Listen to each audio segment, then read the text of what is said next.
housekeeping, and I'll introduce myself. I'm Jeff Pope. I'm the administrative dean. And before we get started, just make sure cell phones are off, and that includes adults too, because we definitely don't want to have that feedback. Also, if you are a senior, if you're with your classes, that's fine. But if as a senior, make sure you see Mr. Banks or Mr. C. We have some sign-ins for you, so make sure you sign your name very legibly before you leave the event, so we can account for you for attendance purposes. So now that that's out of the way, we can now start the program. We have some amazing MCs who are going to be leading this event. So Master of Ceremonies, if you didn't know what an MC actually is. We have Greta Granberg and Ryan Renna and Caitlin Branberry, all going to be leading us throughout the program. So without further ado, I'm going to let them take center stage, and I'm going to move out of the way and let them do their thing. All right, thank you, and welcome to all of our veterans and our guests and visitors.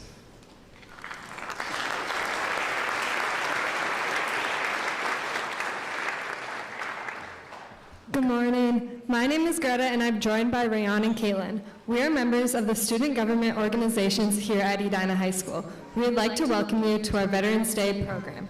Edina Public Schools and Edina High School in particular have a long tradition of gathering each year for this important day.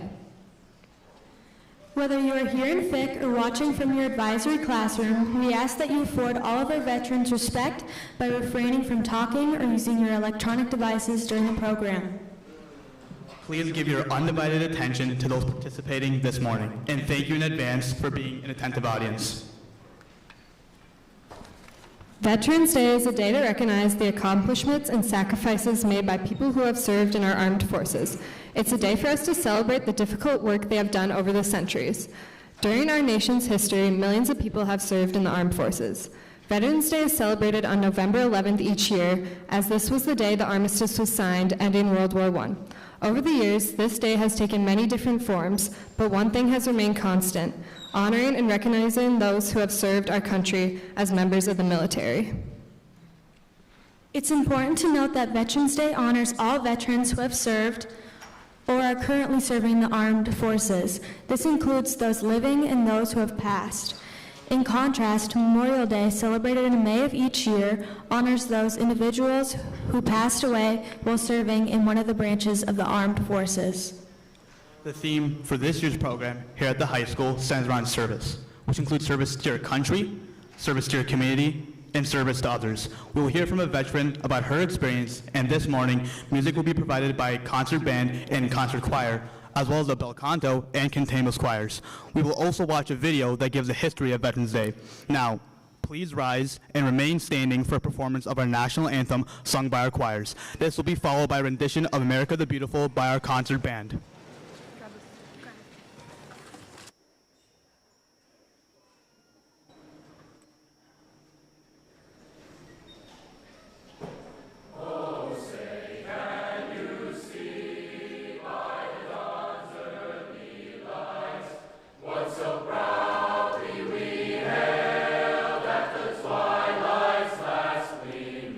Whose bright stripes and bright stars through the perilous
Good morning, Edina High School and distinguished guests. My name is Paul Patzel, principal of Edina High School, and it is an honor to stand before you today to recognize those who have served our nation. Our veterans have sacrificed their time, comfort, and in some cases, their lives to protect our freedoms. Arthur Ashe, a true champion, once said, "True heroism is remarkably sober, very undramatic. It is not the urge to surpass all others at whatever cost, but rather it's the urge to serve to serve others at whatever cost." Our veterans embody this spirit. So let's take a moment to honor those among us who have served. To our staff, veterans Jody Ramirez, Craig Rawls, and Brandon Russell, please stand and be recognized for your service.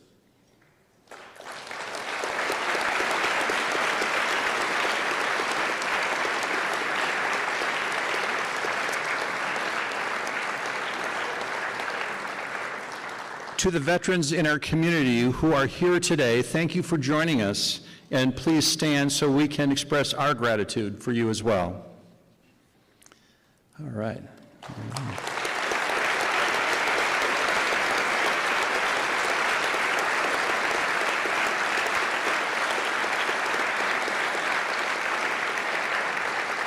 And to the families of those who have served or are currently serving, we see you and we thank you for your sacrifice.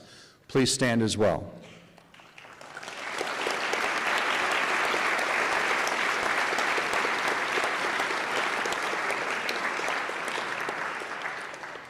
So students, as future leaders, you too have the opportunity to serve, whether it's through volunteer work, community service, or a career in public service.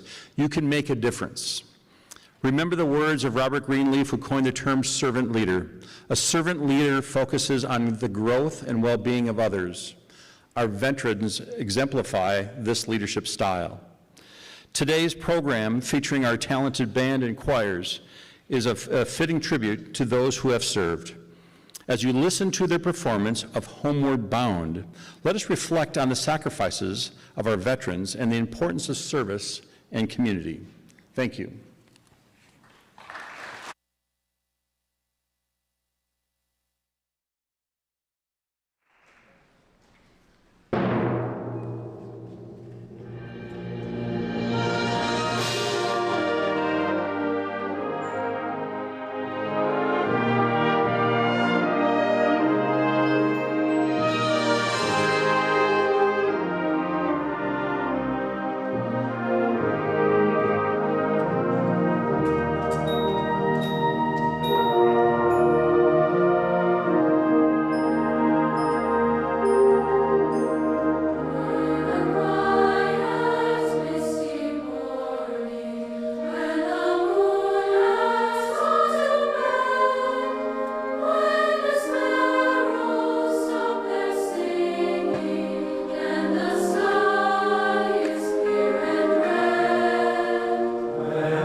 Thank you to our concert band and Edina choirs for performing that beautiful selection. At this time, I would like to welcome Melanie Nelson.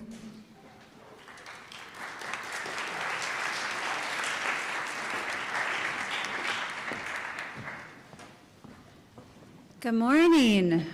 It's nice to be here today. My name, as she said, is Melanie Nelson. I'm the Public Affairs Officer at the Minneapolis Veteran Affairs Healthcare System. Thank you very much for putting on a Veterans Day event here. I'm honored to be a part of it. I'd like to acknowledge our mayor here, Edina Mayor, principal, and the veterans that we already identified earlier today. Thank you for being here. And your staff and teachers, the 3 that have also served in the military. Thank you for your service. But I'd also like to ask, are there any students here who have already signed a commitment with the National Guard? Can you raise your hand? I can't see. Oh, I see, in the back. Thank you. And now, so the loaded question, have you already gone to basic training? No? Okay, well, that fun awaits you this summer. Just the one. Well, congratulations, and thank you for your commitment already enlisting into the National Guard. Congratulations. That's a really big step. So some of you may know, or I think you're about to learn here, that on the 11th hour of the 11th day of the 11th month in 1918, an armistice was signed. It was a formal agreement of warring parties to stop fighting. It was signed between the Germans and the Allies, ending World War I. 1 year later, in November 1919, President Wilson proclaimed November 11th as the first commemoration of Armistice Day, with the following words: "To us in America, the reflections of Armistice Day will be filled with solemn pride in the heroism of those who died in the country's service, and with gratitude for the victory, both because of the thing from which it has freed us and because of the opportunity it has given America to show her sympathy with peace and justice in the Council of the Nations." Now, an act approved on May 13th in 1938 made the 11th day of November each year a legal holiday, a day dedicated to the cause of world peace, and to thereafter be celebrated as Armistice Day. It was primarily set aside, as mentioned earlier, to honor the veterans of World War I. Now in 1954, World War II had required the greatest mobilization of soldiers, sailors, Marines, and airmen in the nation's history. And after American forces fought aggression in Korea, Congress amended the Act of 1938, striking that word armistice and inserting in its place the word veteran. November 11th became a day to honor all American veterans of all wars. Today, 70 years later, we continue to honor those that have served in our military, defending the freedoms of Americans that we have come to expect on Veterans Day. Over this last week, countless ceremonies like this one repeated across the country, Americans paused to honor veterans.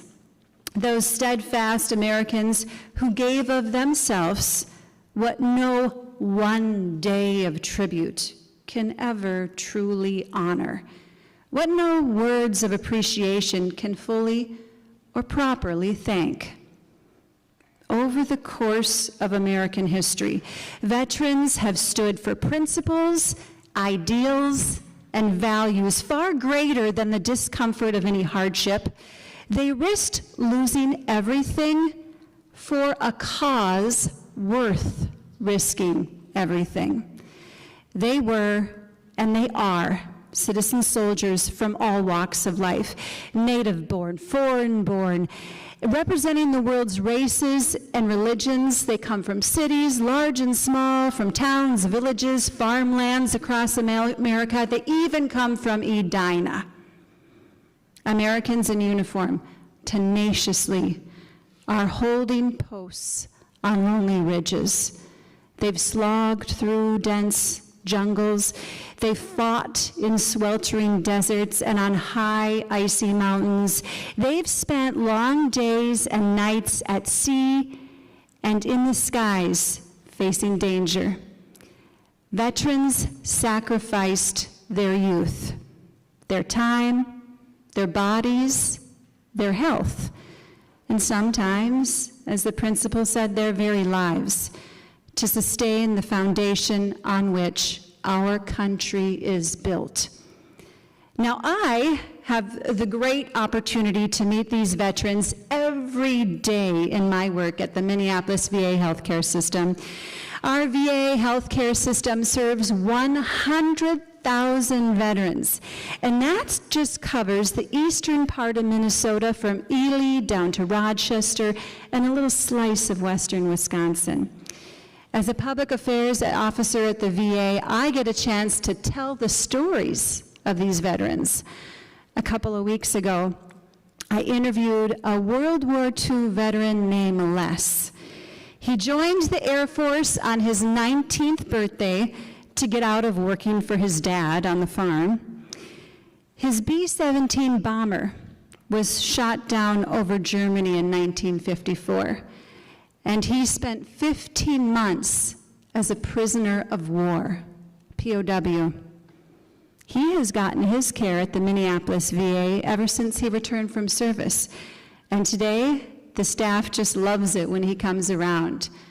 Today, November 14th, is his birthday. He turns 101 today. If you want to check out his story, visit Minneapolis VA, our story link. His story was just posted a couple of weeks ago. I also got to tell the story of an Army veteran, Joe. Joe joined in 1983, and he served in Desert Shield and Desert Storm. Joe is one of more than 23,000 veterans in our Minneapolis VA healthcare system who have enrolled in the Million Veteran Program. This program is the largest research study in the world that is looking at how genes, lifestyles, military experience, and exposures impact and affect health and wellness. By testing and researching our current veterans, we can ensure the lives of our future veterans, like her, will be better. Some of the veterans I pass in the hallway as they make their way to appointments are people that I served with. How many of you are juniors? Any juniors? Okay, I see some juniors in here. So I first thought of service when I was your age. I was watching TV when the Iraqi army invaded and occupied Kuwait in 1990. It was met with international condemnation and brought immediate economic sanctions against Iraq by members of the UN Security Council. Britain's Prime Minister, then Margaret Thatcher, and US President George H.W. Bush deployed forces into Saudi Arabia. It was called Operation Desert Shield. Joe was part of that, the Joe I mentioned earlier. In the morning of January 17th, 1991, the Persian Gulf War began with a massive U.S. air offense known as Operation Desert Storm. After 42 days of relentless attacks in the air and on the ground, President Bush declared a ceasefire on February 28th. By that time, most of the Iraqi forces in Kuwait had either surrendered or fled. Now, it was a different age back then. CNN was just about 10 years old at this time, and it was our only access to 24/7 news. There was no social media. There was no Google. There was no World Wide Web as we know of today. And one of the star reporters on that 24/7 news channel was Wolf Blitzer. He's still around today. Some of you may still see Wolf out there. I was a junior in high school, and I was interested in the war because one of our teachers was deployed for Operation Desert Storm, Desert Shield. And to say that this funny-looking guy named Wolf on television inspired me to join the National Guard wouldn't be totally inaccurate. Now, 5 years later, I was a broadcast journalist in the Minnesota Army National Guard, deployed to what was the former Yugoslavia. My small Minnesota unit was in Bosnia, working with civilian media to cover the first ever election in this new country. I went on to serve 26 years in the Minnesota National Guard. 21 of those years is what's called active duty Guard and Reserve. I wore the uniform every single day. I worked for our governor here in Minnesota as well as the federal government. And I was deployed twice federally. And in the Guard, I also got to serve 1 week in a month, 2 weeks a year, doing annual trainings with the other 13,000 Air and Army soldiers in the Minnesota National Guard. My service took me abroad and took me to many, many schools and leadership opportunities. I primarily spent my 26 years in the field of communications, be it marketing for the recruiting command or doing public affairs work, escorting media, telling stories about our citizen soldiers and airmen. So Veterans Day was Monday. For me, it was more than just a day off. Among my people.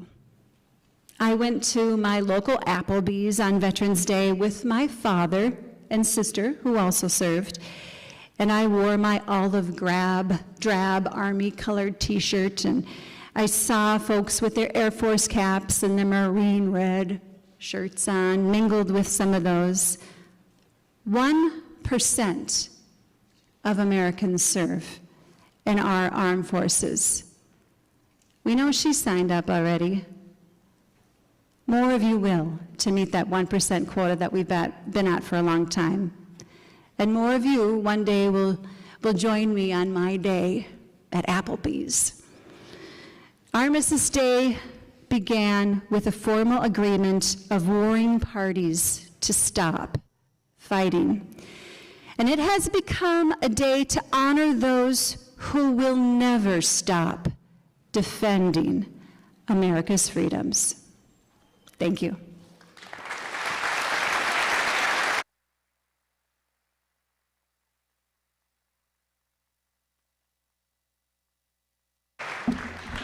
Thank you for sharing your story and insight with us, and thank you for your dedication and service to our country. At this time, we will watch a video that tells us the history and background of Veterans Day. Additionally, we will now hear from our concert band as they perform the Armed Service Medley. We invite veterans to stand when the music representing their branch of the armed forces is played.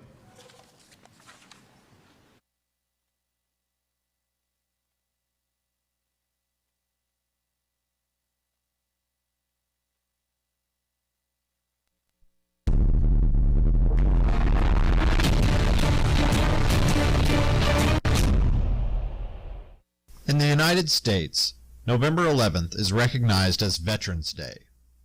What is Veterans Day? Why is it celebrated on November 11th?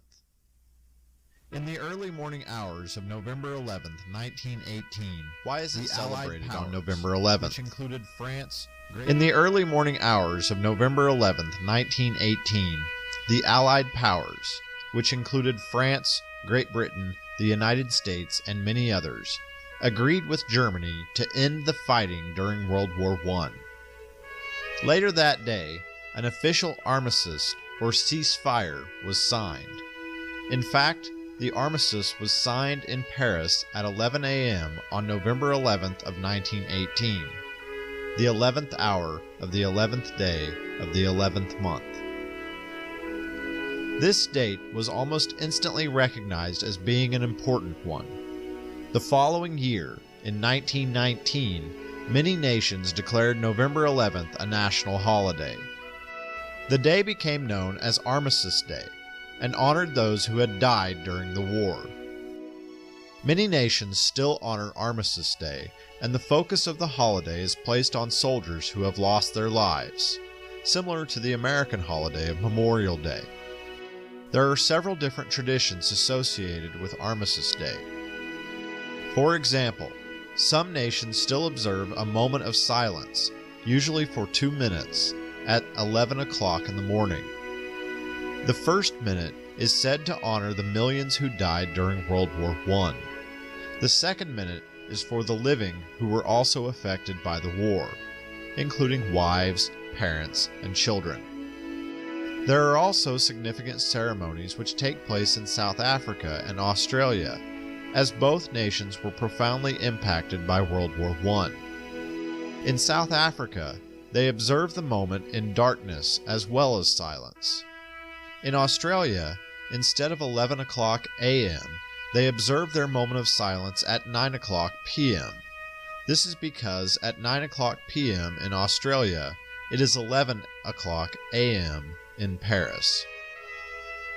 In other nations, the nature and focus of the holiday changed after the conclusion of World War II. At that point, Great Britain began referring to the day as Remembrance Day. In America, the holiday became Veterans Day. However, in the United States, Veterans Day has grown to recognize all of those who have served their country, whether living or dead, and even honors those still serving. A World War II veteran, Raymond Weeks, was the first to propose the notion of recognizing all veterans on this day. He approached Dwight Eisenhower with the idea, and it was eventually presented as a bill before Congress. Veterans Day was recognized as an official holiday on May 26, 1954. Today, Raymond Weeks is remembered by some as the father of Veterans Day. At first, Veterans Day continued to be celebrated on November 11th. However, in 1971, it was briefly moved to the fourth Monday in October. It remained on that day until 1978, when it was returned to the November 11th date. Today, Veterans Day is recognized across the United States and is observed on the 11th of November each year. Americans all over the country join with many others around the world to honor those who have served in the military.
musicians who provided us with the meaningful, patriotic selections we heard this morning. Before turning it over to Mr. Pope, there are a few reminders and thoughts we'd like to take with you today. As we celebrate Veterans Day here at the high school, please remember to take some time to thank a veteran for their service. This could be a relative, a neighbor, or an acquaintance. Feel free to ask them about their service and what it meant to them.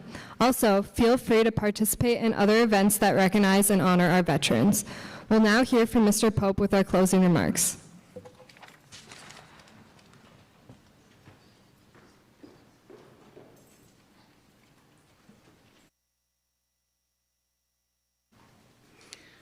Okay, I would like to, for sure, continue to thank our bands, but also just several groups who really made this event possible, and so definitely going to give them a shout out this morning. So with that, I'm going to start out with, our members of the school board, city officials, and local representatives for joining us today. So thank you, you're our honored guests, and so let's give them a hand too.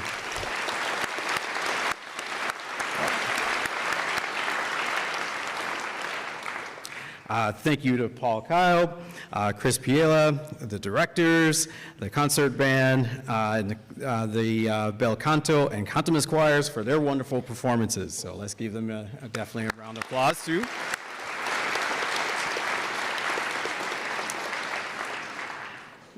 And thank you to the EHS admin, Mr. P and I, and all the other admin, clerical team, the custodial media center staff for their support and organization of this event. So appreciate you guys over there.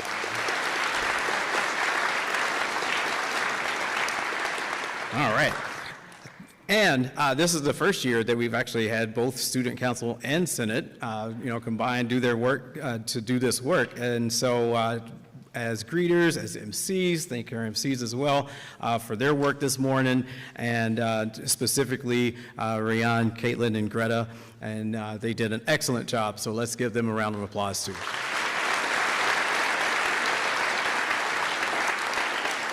I promise I will be done with the thank yous really soon. Thank you to Major Melanie Nelson for your leadership and sharing your experiences with all of us today. Wow, 1,000 veterans being served, and I just appreciate the support of our veterans way after their service is ended. So definitely a big thank you to you.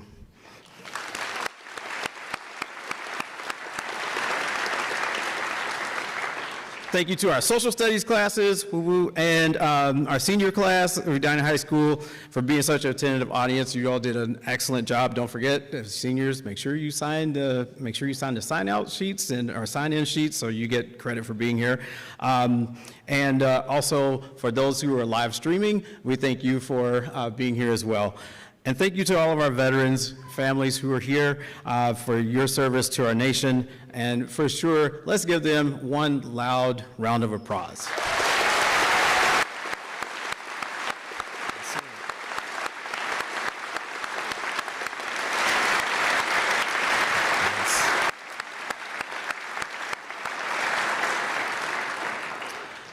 That also includes members of my family who aren't here. My brother also used to be in the National Guard.